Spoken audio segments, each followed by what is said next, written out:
لذي حجر ألم تر كيف فعل ربك Okay, thank بعاد you. That's all it. العماد التي لم يخلق مثلها في البلاد وثمود الذين جابوا الصخر بالواد وفرعون ذي الأوتاد الذين طغوا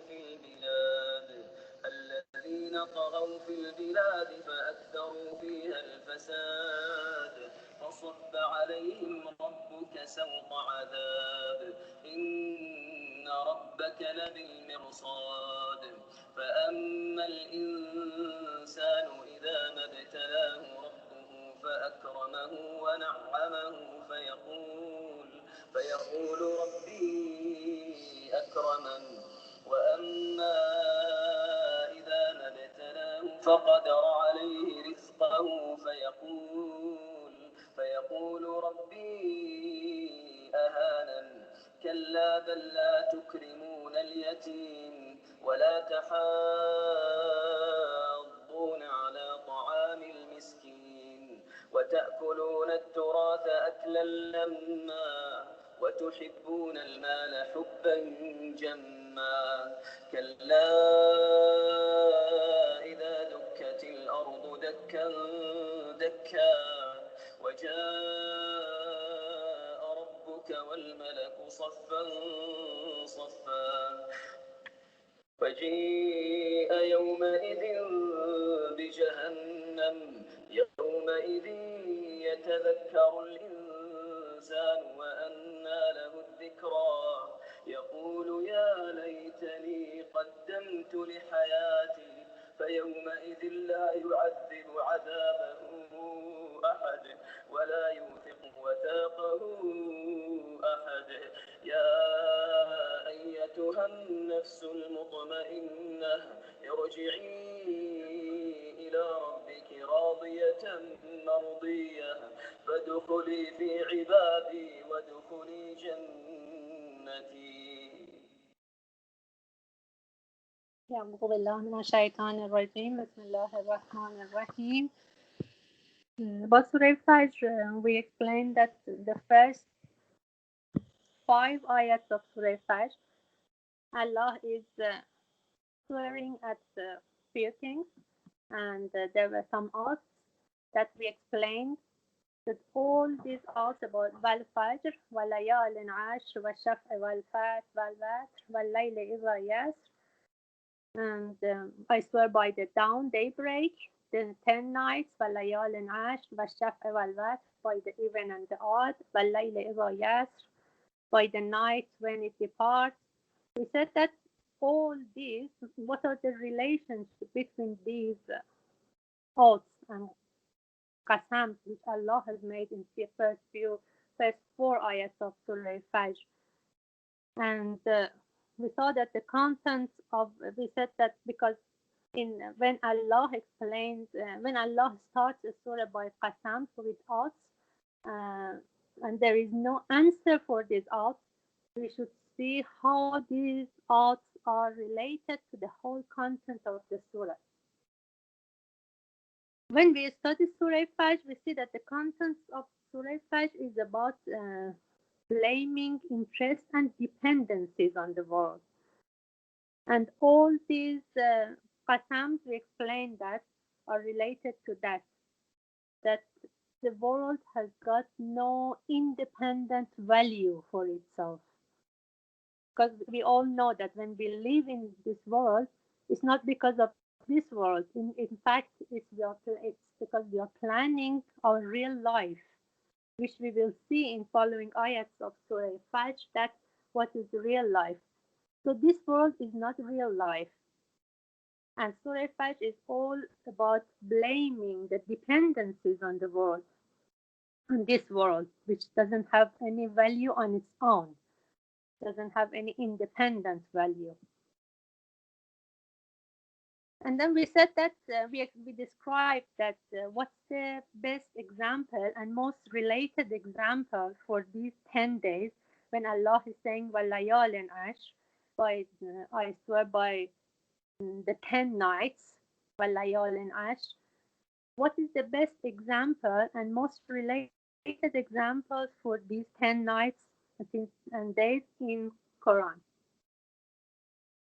And we said that the first 10 nights of Dhul Hajj are the most related examples, are the exact examples for these 10 nights, because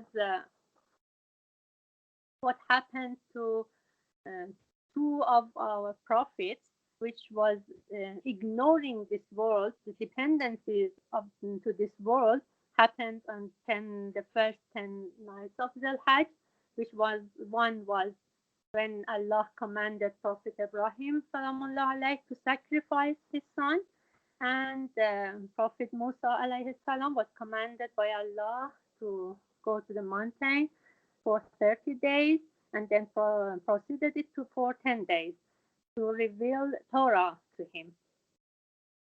And another event which happens on the first 10 days of Dhul Hajj is Hajj. And we said that Hajj is one of the 10 branches of our religion, one of the main branches of our religion. And what is it about? What is the main thing about Hajj? What is the main thing about the event of Hajj is that the main spiritual goal of Hajj is that we ignore our daily life, our worldly life, this life. We leave our families behind, we leave children behind, wealth, whatever we have, we leave behind, and we go with full attention to Allah. And what happens at the last day, Eid al-Zuha, Eid al-Qurban, finally sacrificing a sheep as a symbol of beheading or killing worldly desire. So that's why we say that it has been said that these oaths Allah has made are the most related example for this are the first 10 nights of Dhul Hajj. والفجر والليال عشر والشفع والوتر والليل إذا يسر. And we explained that Fajr it has been started from the last day. Fajr is the daybreak of Eid al-Qurban, Eid al-Zuha, which is the high point of these 10 days, and it's the day of sacrifice. And then Balayal and Ash is 10 nights of Dhul Hajj, which are all great nights, and it leads to Eid al-Zuha, Eid al-Qurban. Shaf, which means even, is the last even day before Eid al-Qurban. It's 8th of Dhul Hajj, is the day of Tarwiyah, and which was common that pilgrims would collect water to go to Arafat and Mina, because it was Arafat and Mina it was desert and there was no water, so that's the reason they have named it as Tarwiyah. And that is the odd day before Eid al-Zuha, Eid al-Qurban. It was the day of Arafah, 9th of Dhul Hajj. And Layl Izoyat, the last night of 10 nights of Dhul Hajj, which ends up to the daybreak of Eid al-Qurban, Eid al-Zuha. It means that it reaches Fajr. So all these qasam, all these oaths are in terms of some events, specific events, which they are about ignoring the world,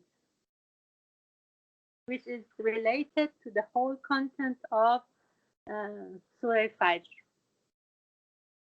And in ayat number 5, هل في ذلك قسم لذي حجر, Allah is saying that in fact with all these examples, all these examples are more than enough for the person who is wise to wake up and to understand that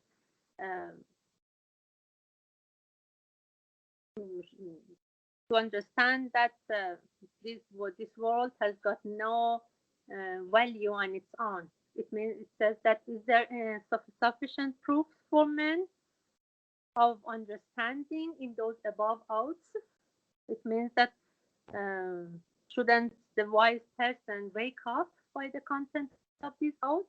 Shouldn't he avoid, for example, having a world-centered life Then Allah be the center in his life and all this. And then from ayat 6, Allah starts explaining about different tribes, what happened to these tribes, and what was specific about these tribes, different tribes like tribe of Ad, Samud, and Pharaoh, because they were all powerful, worldly wise, powerful in the terms of worldly wise, and then they were well off in, for example, wealth. And we explained that, for example, the tribe of Ad, they would make strong cities and with very architectural structure, with architectural structure buildings with tall and beautiful columns, إرم ذات العماد. And Allah is saying that ألم تر كيف فعل ربك? Didn't you see how your Rabb treated them? ألم تر كيف, and we explained that this ألم تر كيف فعل ربك is related to ayat 6, and then it goes to, because with Wav it connects to ayat 9. It means ألم تر كيف فعل ربك بثمود, or ألم تر كيف فعل ربك بفرعون. It means, didn't you see how your Rabb treated all these tribes and people? Because, for example, the tribe of Ad, we explained that they had made a city which, in terms of beauty and strength, it was unique. It was not created like that before. Or the tribe of Samud, they were وَثَمُودَ الَّذِينَ جَابُوا الصَّخْرَ بِالْوَادِ. They had reached that certain level of power that they would cut out the rocks in the valley. It means that they were so powerful and they were well off, wealth-wise. They were so rich. And Pharaoh al-Autad, the owner of the nails, we explained that why Pharaoh is named as al-Autad. Watat means nail, and we said that it means entering some. Watat means entering something is a place and firming it there. So that's why we say al-Autad. And we explained that there are two explanations for Pharaoh. There are 2 points for Autad, which it is mentioned in different translations for Pharaoh. That one is because he used to nail people who would not obey him, who would go against him, he would nail them. And another explanation is that by the order of him, by the order of Pharaoh, very strong buildings were built on the ground, and which looked like mountains. And the second explanation looks more compatible with the rest of ayats in this ayah and in this surah, because we have spoke about tribe of Ad and Samud, which they used to make strong buildings. So the second explanation for Autad is considered for this is more compatible with the content of the ayats of the rest of the ayats. So it wants these ayats wants to say that these tribes, they were so powerful and well off. What happened to them? الذين تقوا في البلاد. So they rebelled in the land. They disobeyed Allah. Taqaw. And we explained that taqaw comes from tuqyan, which means exceeding the limits. Which we said that, for example, when river goes in its flows in river base, it's beneficial. It's very useful. But when it's, for example, due to flood or lots of rain, it exceeds its limits, and it exceeds river-based limits, it can destroy everything around it. What they did was they rebelled, and they فأكثروا فيها الفساد. They made much corruption.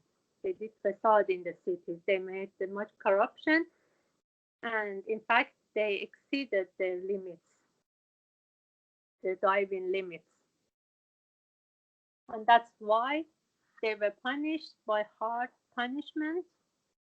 And we explained that the reason Allah is saying that فَصَبَّ عَلَيْهِمْ رَبُّكَ صَوْتَ عَذَابٍ إِنَّ رَبَّكَ لَبِالْمِرْصَادِ فَصَبَّ عَلَيْهِمْ رَبُّكَ صَوْتَ عَذَابٍ.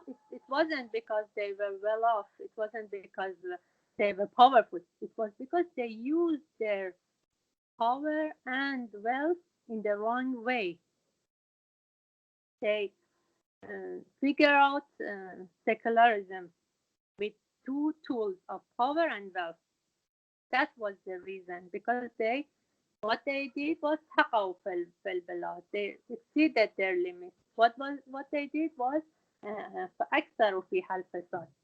So the way they used their power and wealth, it made that Allah punished them hardly. And we said that when Allah is saying فَصَبَّ عَلَيْهِمْ رَبُّكَ صَوْتَ عَذَابٍ, it's poured on them scourge of punishment. Because إِنَّ رَبَّكَ لَبِالْمِرْصَادِ, because different, we said that there are two emphasized in this sentence, inna and la. Inna rabbaka labilmirsad. La is for emphasize as well. Indeed, your Rabb is surely ever watchful. It means that Allah is always watchful over the rebels. So it's a threat for them.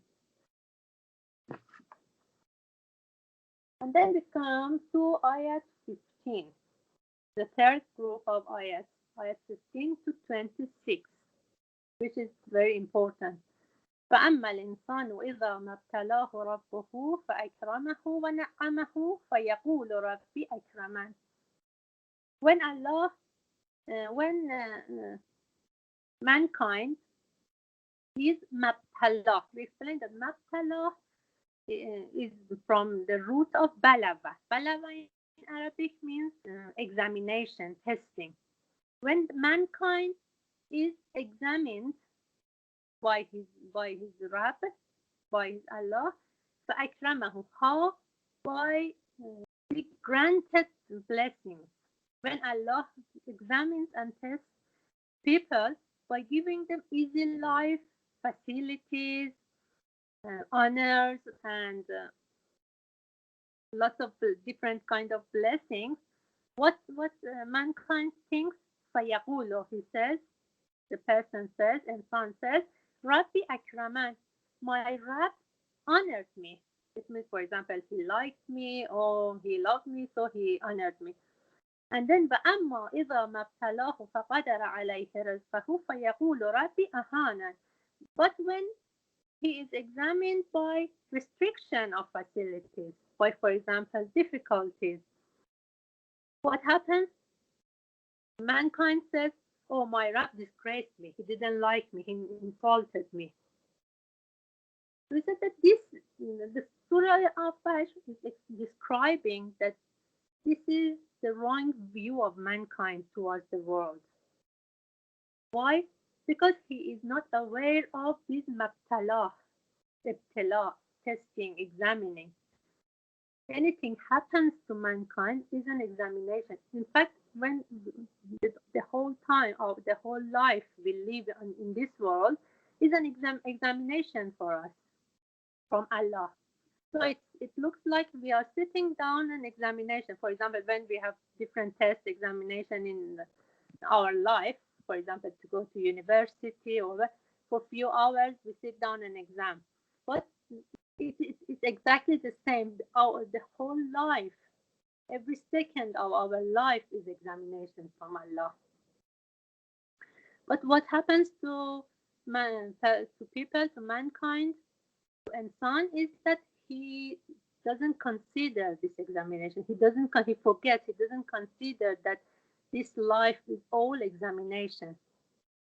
And that's why when he goes through easy life, blessings, and all this, he says that my Rabb honored me.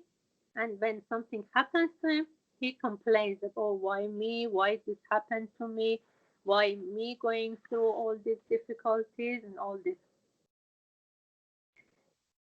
We explained up to here, we described last week, and now we want to carry on, inshallah, the rest of Surah. In Surah Fajr, Allah is explaining the roots of these wrong thoughts, wrong view of human beings. What's the reason that human being has got this wrong view? So far in this surah, uh, all the all the rebels and disobedience mentioned about so far in this surah are all those kind of human beings whose their wrong attitude and whose wrong views towards world made them to be disobedient towards Allah, made them to be made, causes rebellion, violation of religious limits, made them exceed the limits of Allah. And Allah wants to explain that why it is like that. What's the reason? In ayat 17, Allah is saying, كلا بل لا تكرمون اليتيم ولا تحاضون على طعام المسكين وتأكلون التراث أكلا لما وتحبون المال حبا جما.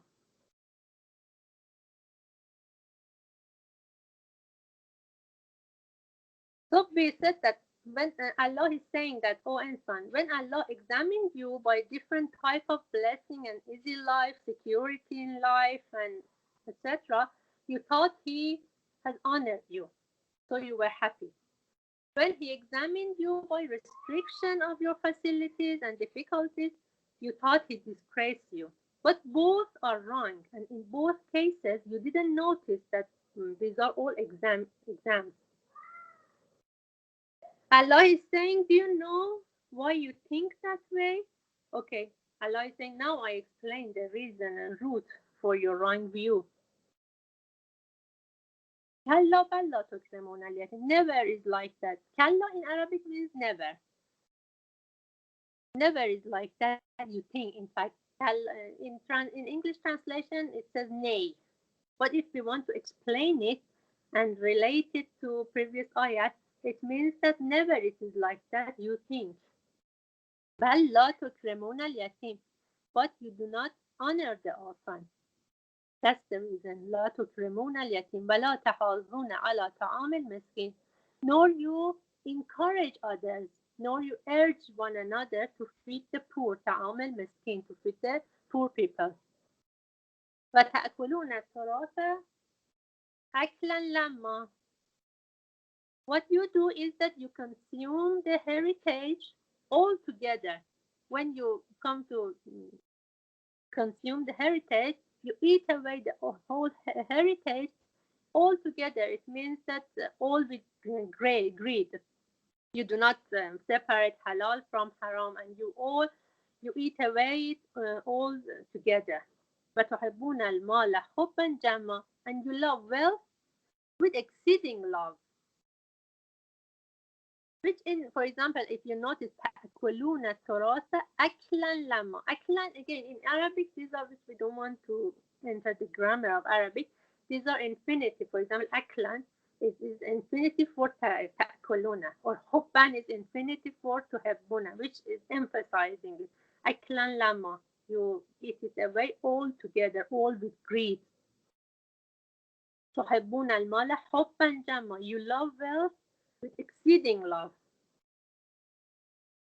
So it means that it's not that when God examines you by facilities, by blessings, or by difficulties, it's not that God has honored you or humiliated you, disgraced you. It's not.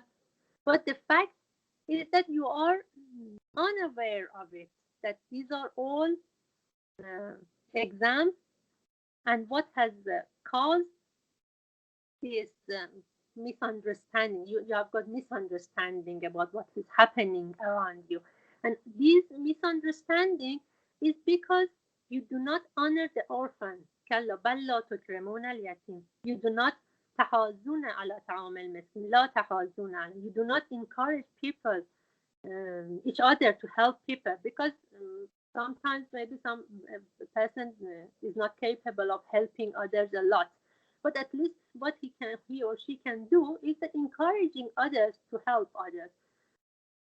That's the reason لا تحاضون على طعام المسكين.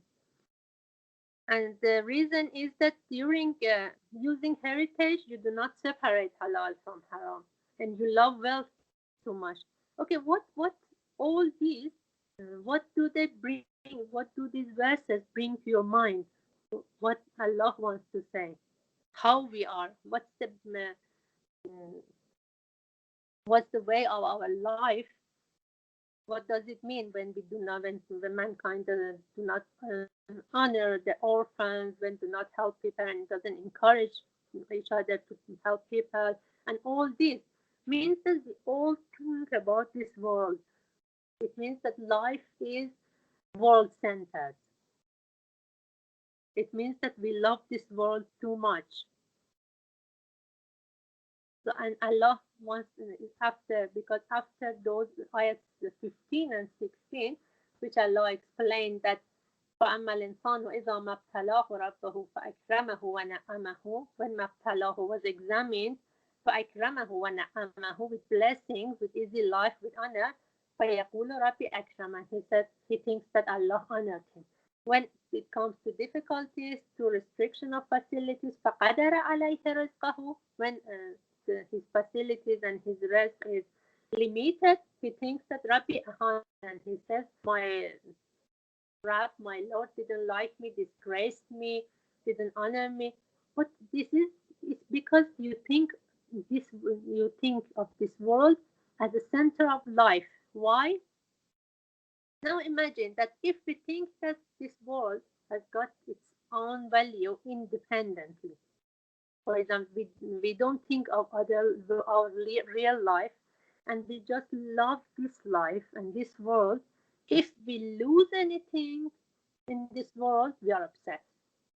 We say, oh, why this happens, or God forbid that something happens to our loved ones, or money-wise we lose something, or whatever, or difficulties comes to life, we complain because we think that our life is just this world. We are living world-centered life. And all these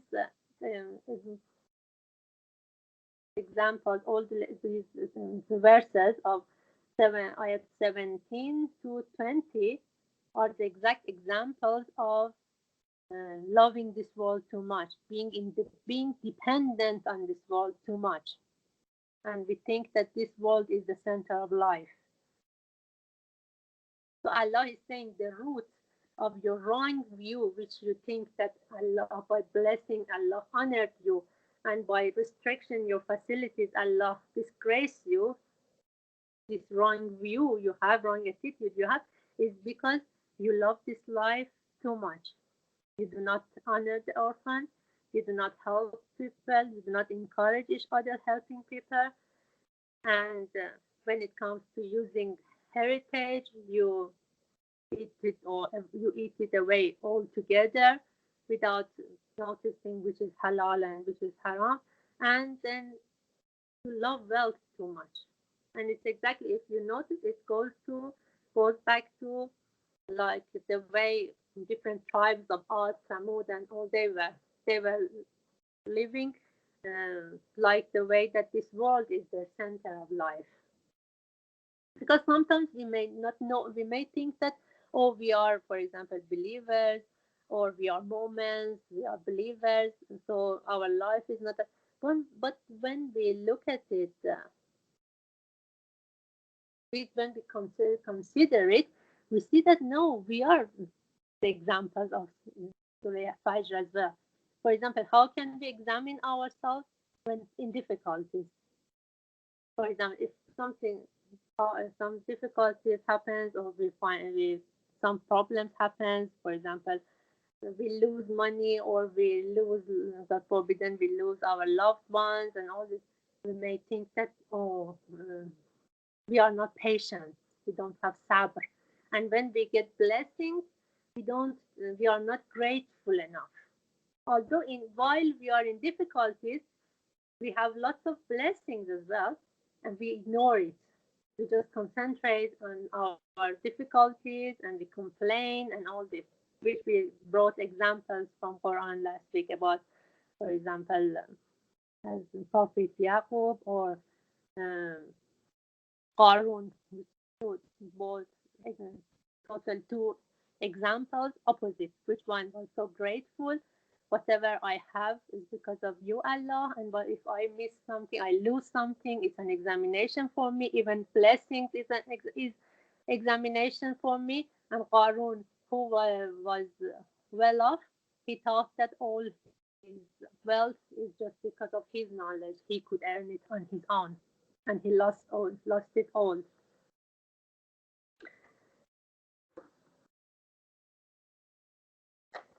So if we notice Surah Al-Fajr, Allah has investigated roots of our wrong views and gave us practical solutions. For example, Allah said that what's the root of your wrong view and what's the solution. So the best thing, again, my sisters, we go back to Anfal before, even when we used to um, go through different surahs of Quran. I told you that when I study Quran, for example, I sometimes I really think, and there is nothing other than infaq in it.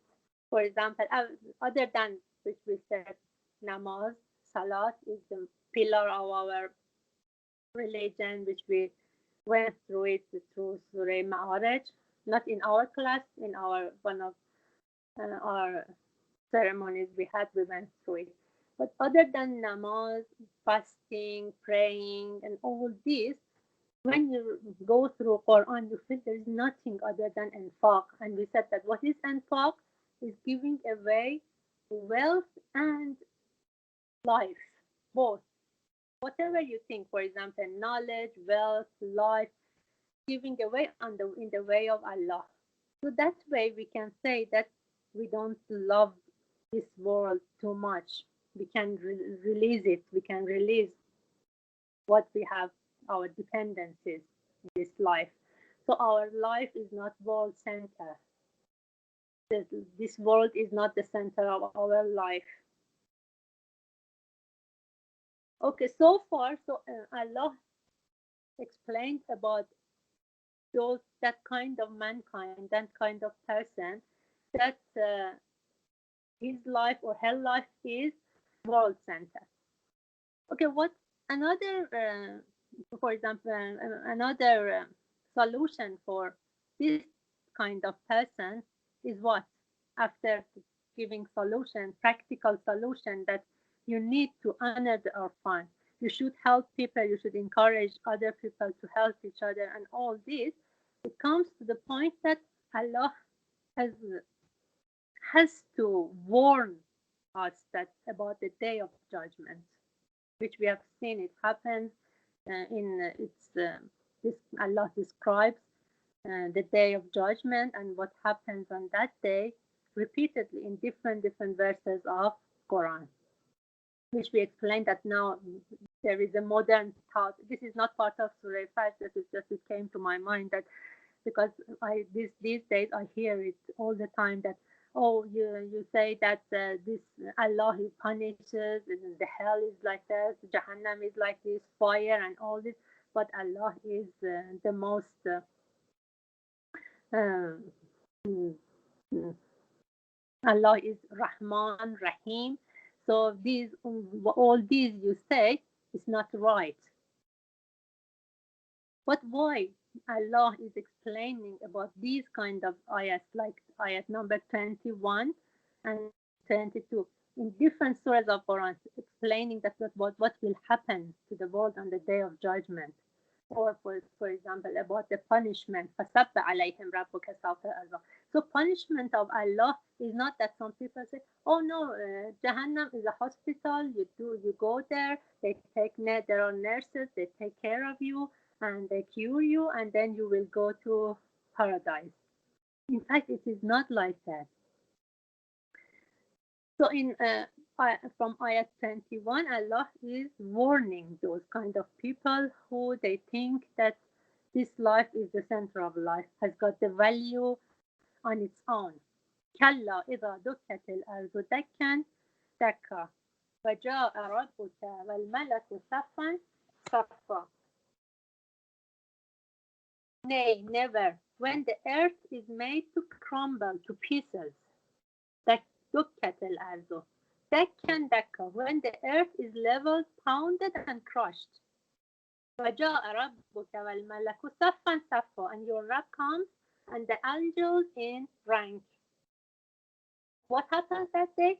وجيء يومئذ بجهنم يومئذ يتذكر الإنسان وأنى له الذكرى.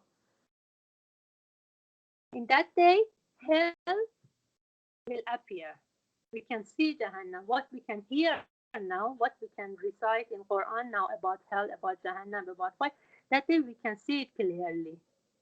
Hell is made to appear on that day. And what happens? يومئذ يتذكر الإنسان. On that day, man will remember. It means the mankind and sun comes to his sense that, oh, what they told us, what we recited in Quran, what we heard from, for example, in our religion, it was right. It was not dream. So they can see it. They can clearly see it in front of their eyes. وَأَنَّى لَهُ الذِّكْرَى. But this remembrance will benefit him? No, there will be no benefit that day. That we can't go back to orphans, we can't go back to help poor people. That's the day of judgment, and that's the day that we will be judged. And what insan says, يقول يا ليتني قدمت لحياتي. This ayat is very important. يقول means he says, person says, insan says, mankind says, يا ليتني قدمت لحياتي. I wish I had provided before. For what? قدمت لحياتي. For my life. This is very important. لحياتي, it means for my life. I had provided before. So what is real life? Real life starts at the day of judgment. Real life it's not this life. It's not this world. So this world has got no independent value. We should use it to provide for our لحياتي, for our real life. ويومئذ لا يعذب عذابه أحد. So on that day, no one will punish as Allah will punish. عذابه أحد. لا يعذب عذابه أحد.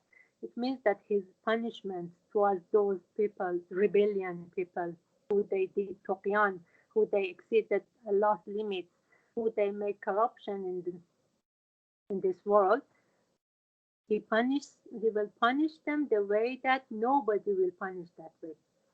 ولا يوثق وثاقه أحد. And none will bind as he will bind. So in ayat 21, after Kalla, we have got Iza. Iza means when. When what happens? When Allah wants to say that on that day, what happens to earth? What happens to mankind? Mankind will be present in front of Allah to be judged, in front of Allah and all angels who are in rank, and he will be judged. And then hell will be the place for those who failed their exams. They didn't notice that it is mabtalahu, it is ibtila, it is examination, this world. And lahu zikra, there will be no benefit for them to come to their sense on the day of judgment. And nobody will punish the way Allah will punish. So what Allah did, describe the root of our mankind wrong view toward this world when he is blessed with blessing or he goes through difficulties, wrong view.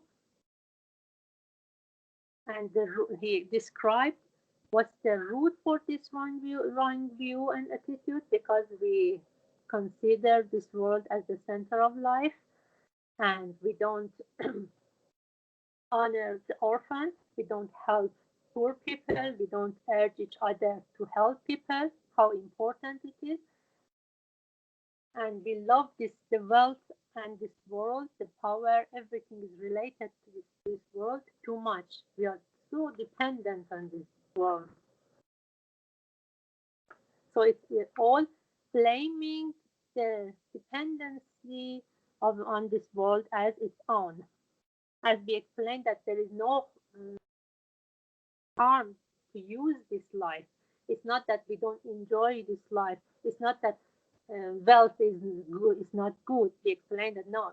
In fact, if mu'minin are wealthy enough or well enough in wealth-wise and they are so powerful, it is what they should be. They should try them.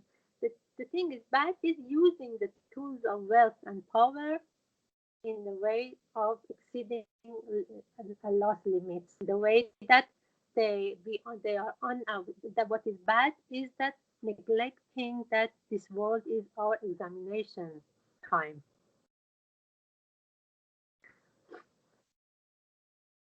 So that's why then Allah warns people, because it's the only way Allah can maybe make Allah wake up these rebellions that who they have got wrong intellectual system. They think of this world as a world-centered system. That's the only way to warn them with Kalla إذا دكت الأرض دكا دكا. And when we say that Kalla إذا دكت الأرض دكا دكا, earth becomes is made to crumble to pieces, it doesn't mean that the earth is going to be destroyed. No, just this earth will stay same, and we will have this earth in the hereafter life, but in different shapes. It's not that you think that the earth will be totally destroyed and disappear. No, it's just the specification of this earth we are living on will be different. So up to here, what Allah said, that what was the concentration was that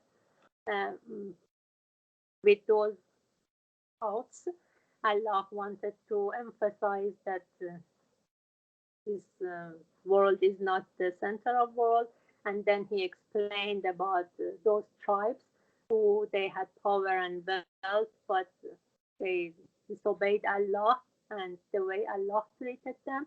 And then he described the roots, and then he described the view of mankind towards this world, and explained the roots for the wrong views of humans, and then warned of the day of judgment and hell and what is going to happen on the day of judgment to those rebellions, and explained about Jahannam, hell. But Allah wants to say that in front of them, opposite this wrong intellectual system, there is another intellectual system. There is another view towards world between mankind. It's not that all the mankind, all the people are like this.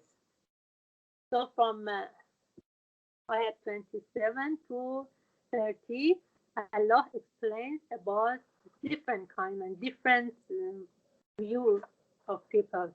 That there are some people which their view towards life is opposite the first group, which he explained from ayat 1 to ayat 26. So in ayat 27, Allah is saying, يا أيتها النفس المطمئنة ارجعي إلى ربك راضية مرضية فادخلي في عبادي وادخلي جنتي. In front of those secularism thoughts, world-centered thoughts, there is another thought which is nafs mutma'inna. What is nafs mutma'inna? Nafs mutma'inna is reassured soul. يا أيتها النفس المطمئنة, O you pious, the one in complete rest and satisfaction. It is so hard to explain nafs mutmainna in English. Really, it is so hard. I wish I could explain it in part, but I try my best. Just compare this group of people with the previous group. What kind of people were in the first group, which ayat 15 and 16 explain that if they are blessed with blessings, if they are granted blessings, they are happy that, oh, my Rab honored me. If they go through restriction and difficulties in life, they complain and they say that, oh, Allah disgraced us and insulted us. Opposite of this kind of mankind, which mankind you can imagine in your mind now? The person who, when he goes through happiness, through blessings, through easy life, and all this, what is his reaction? He's grateful towards Allah. That, oh, these are all blessings from Allah, and he's aware that these are all examinations. Because in ayat number 15 and 16, we said that that kind of person is the person who doesn't consider examination. That is very important. Doesn't consider that it is ibtila. These are all ibtila. These are all examinations.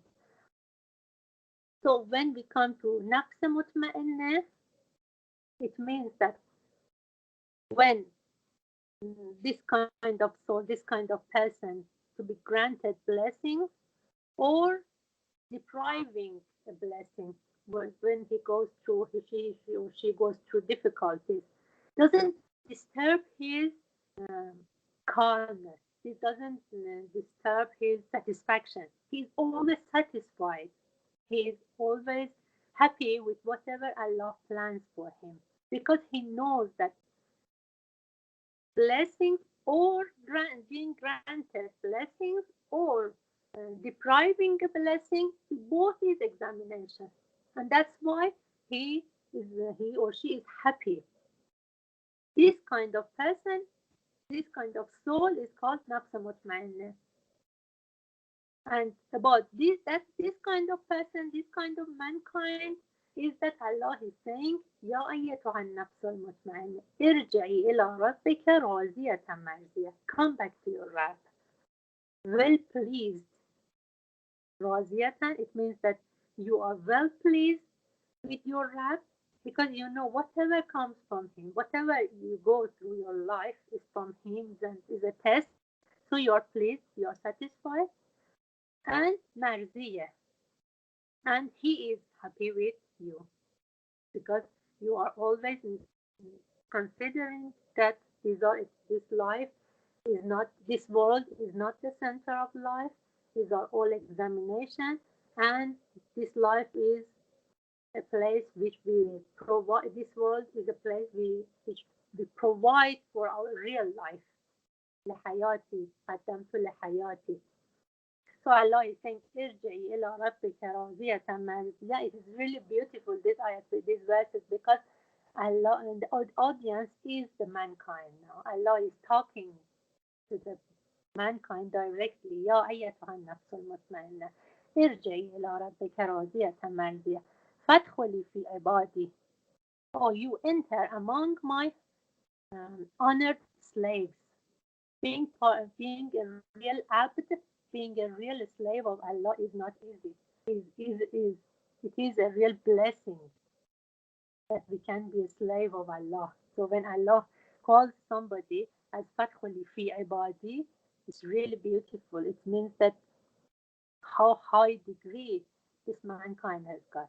Wadkhuli jannati, you enter my paradise. So who is the audience here? Is those kind of persons which they know that there is no independent value for this world.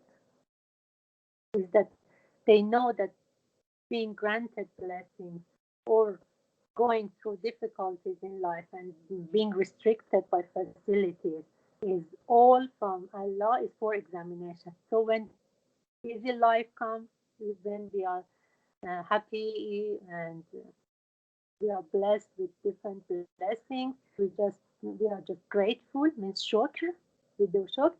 And if we go through difficulties, we just be patient, sabr, means shukr and sabr, two main tools of nafs al-mutma'inna, in the way that wealth and power was two tools for those kind of people, those rebellions.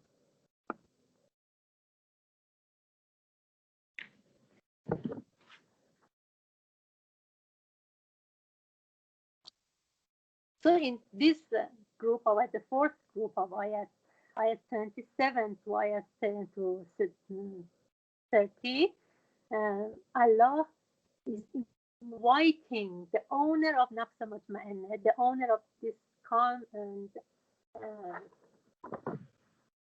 tranquil soul to itself.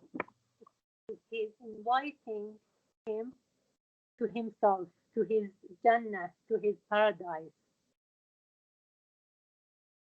which this kind of nafs raziyatan, it never complains. In any situation he is in, he never complains.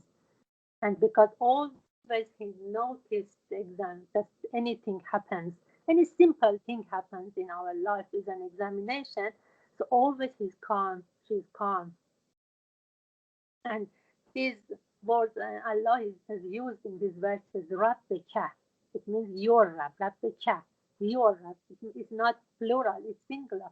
It's just the audience is that kind of person himself, is one by one. Ibadi, again, ya. You notice ka, ke, because, in Arabic, because again, I don't want to go through the grammar of Arabic, but the reason it says irji ila rabbik, because nafsul mutma'inna is female in Arabic. For example, arz and sama. Arz is female in Arabic. So it is like that. That's one of the reasons that Arabic is one of the most complete language. That for every word that we have got male and female. So we use it in a way that, for example, rabbike. If it was male, rabbika. So nafsul mutma'inna, because it's counted as female, it is rabbike. Or fi ibadi. Ibadi means my slave. Allah is saying, and enter into the group of my special slaves. Jannati, again, yeah, is my. Jannati means my paradise. It means that very specific consideration of Allah towards the mankind who is like this, who has got this view of towards life, that happy, satisfied, and with everything happens. Why he is satisfied, mankind? Because considers that everything happens is examination, which generally about Surah Fajr, we can see that which atmosphere is ruling the world now. If we look around us, who do we think that he is powerful? For example, look around us. For example, even if we ignore people, consider countries. When we think, for example, about US, about Zionists, we think that they are so powerful. No, they are not. In fact, what outwardly, they are ruling the world. How? With wealth and power. So what is the criteria of people to notice somebody, to honor somebody? It's just his wealth and power. Oh, because they are powerful, we should be scared of them. What Surah Fajr is saying that no, even these tribes, they were so powerful, but what happened to them? Because, and why? How did they use their wealth and power, which they ended up to punishment? So when, again, with these oaths at the start of Surah Al-Fajr, Allah is emphasizing that the world has no independent value. And by describing the tribes of Ad, Samud, and Pharaoh, he wants to say wealth and power couldn't protect them. Okay, why? Uh, why did they exceed their limits? Why did they تقوا في البلاد? Because they were unaware of that this world, this examination is all Allah's examination. So how did they live? What was the practical route? Because they did not honor the orphans. لا تكرمون اليتيم. What's the practical route of their wrong view? Because it means that if we practice these things, if we practice honoring orphans, if we practice helping poor people, if we encourage each other in helping others, and if we don't love them, the cause is that we will be separated from this world. We don't think as this world as the center of life. So these are practical routes and can be practical solutions. What was the only? I'm going through the whole Surah page now.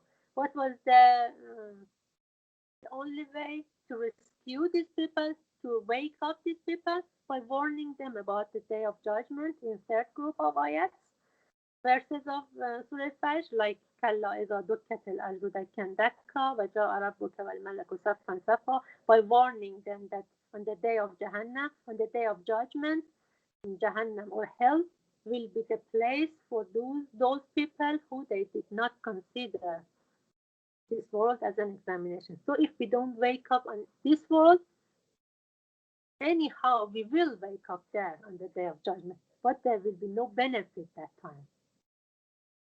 To the point that the person says, يقول يا ليتني قدمت لحياتي.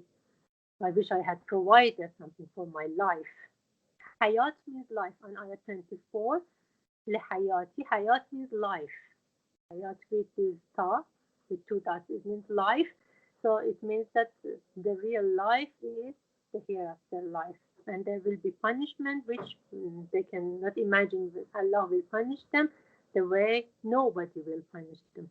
So and then from ayat 27 to 30, Allah is talking about different kind of person. About nafs al-mutma'inna, who is calm and satisfied with whatever happens to him. We can see that if we practice Surah Fajr in our life, how easy and how calm life will be for us. And then we can provide how much we can provide for our real life, for our hayati, how much we can provide for that instead of concentrating on this world. By living in this world, by living the best, by using the best of this world to provide for our real life, just by practicing Surah Fajr. So which group of verses are the main groups in Surah Fajr? If we go through them, the first group is just to emphasize on the whole content of Surah Fajr, and the last group, Allah just wants to show that it's not that all the mankind, there are some intellectual systems like this as well as Nafs al-Mutma'inna, as calm and satisfied with whatever happens to them from Allah. But we see that Allah doesn't explain Nafs al-Mutma'inna too much in Surah Fajr. So we can see that first groups, which were outs, and this group of the fourth groups of ayat of verses are not the main groups.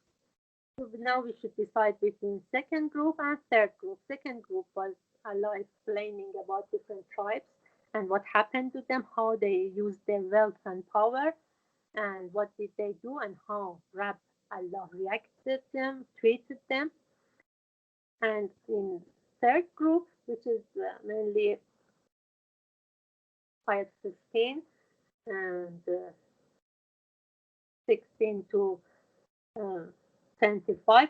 That is the main group or main verses of Surah Fajr, which Allah wants to, which Allah describes the views of mankind towards this life, towards this world, and he investigates the roots for it, and he describes the practical roots, and in fact he gives solutions and warns people that if they don't correct their views and they don't notice and they don't consider this world as examination time for them, then what will be the destiny for them? يومئذ بجهنم يومئذ يتذكر الإنسان. If they don't notice it here in this world, it will be clear for them on the day of judgment. But أنى له الذكر, so there will be no benefit for them on that day.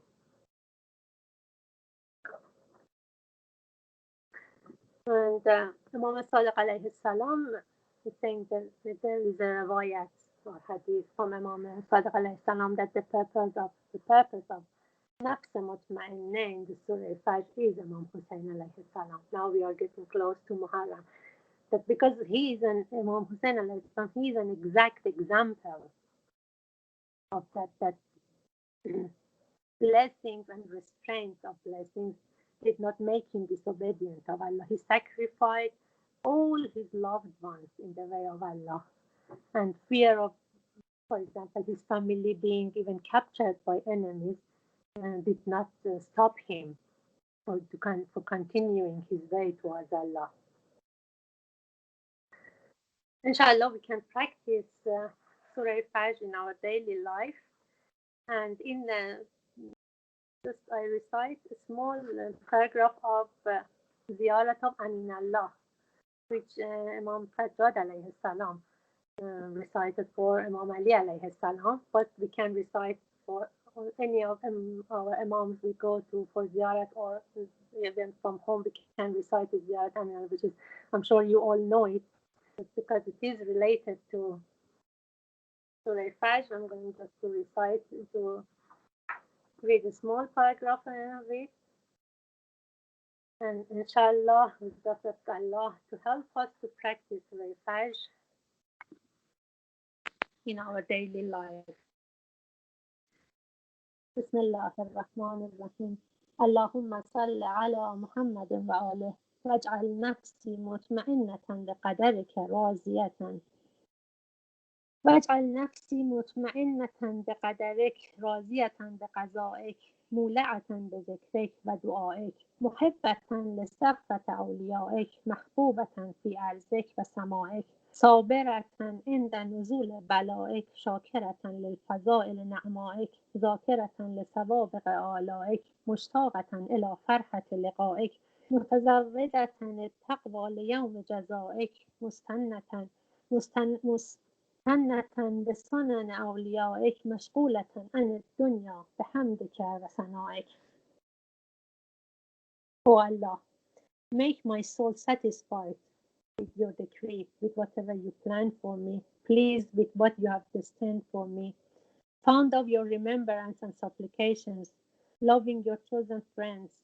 Let me be well liked on your earth and in your heavens, patient when you send down afflictions, grateful for your gracious blessings, remembering your abundant bounties, yearning for the happiness of meeting with you, equipped with piety for the day of your reward, avoiding the manners of your enemies, diverted from the love of world by your remembrance and your praise. Inshallah. Allahumma salli ala Muhammad wa ali Muhammad wa ajil farajahum. Thank you for listening, being patient. And if there is any question? Yes, I wanted to ask a question. I hope I'll find it. Just 1 second.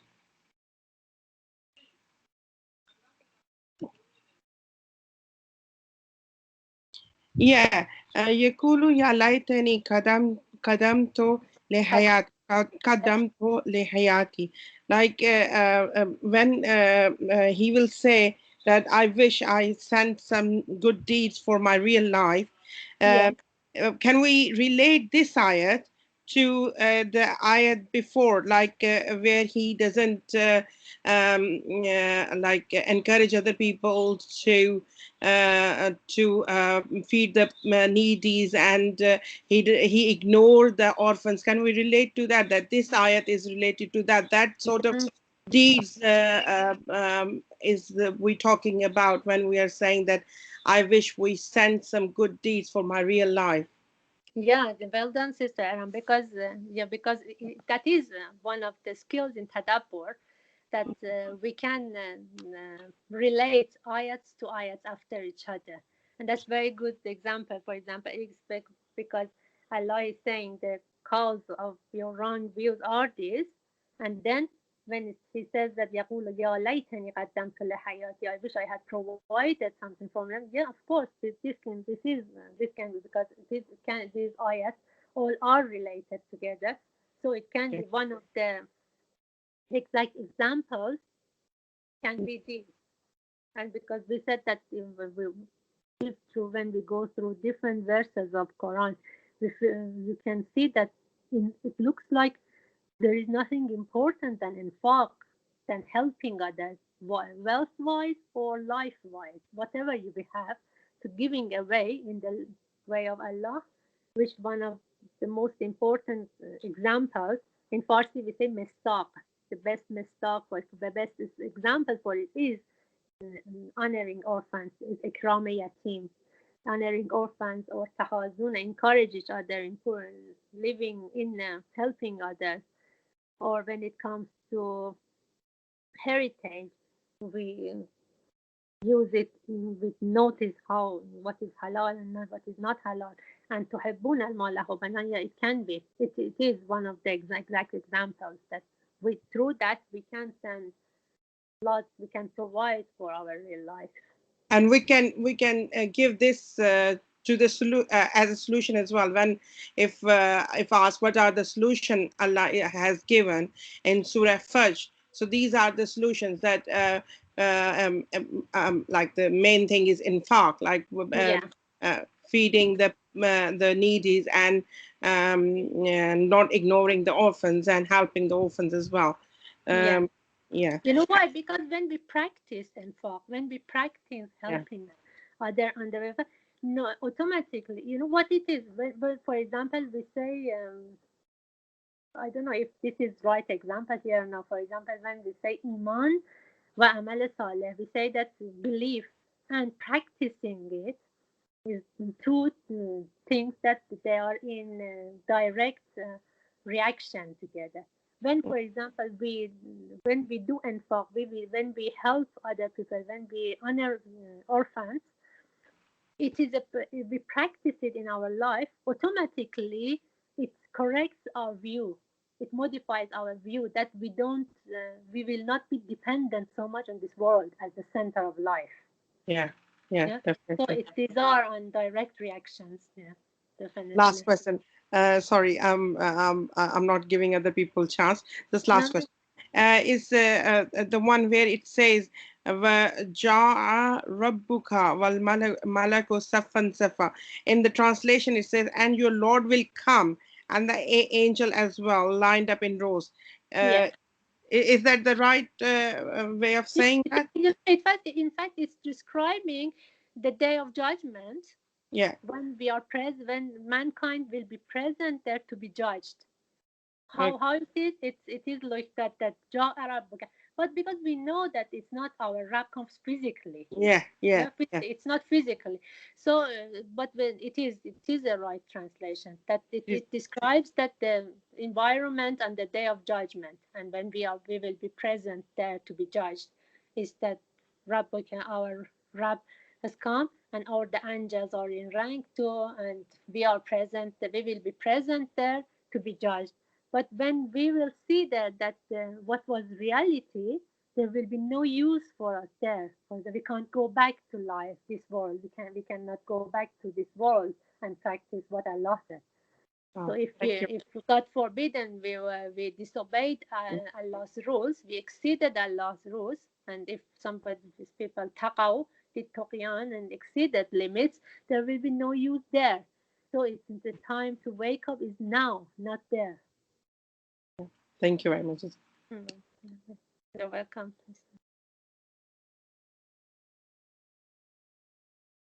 Okay, any more questions?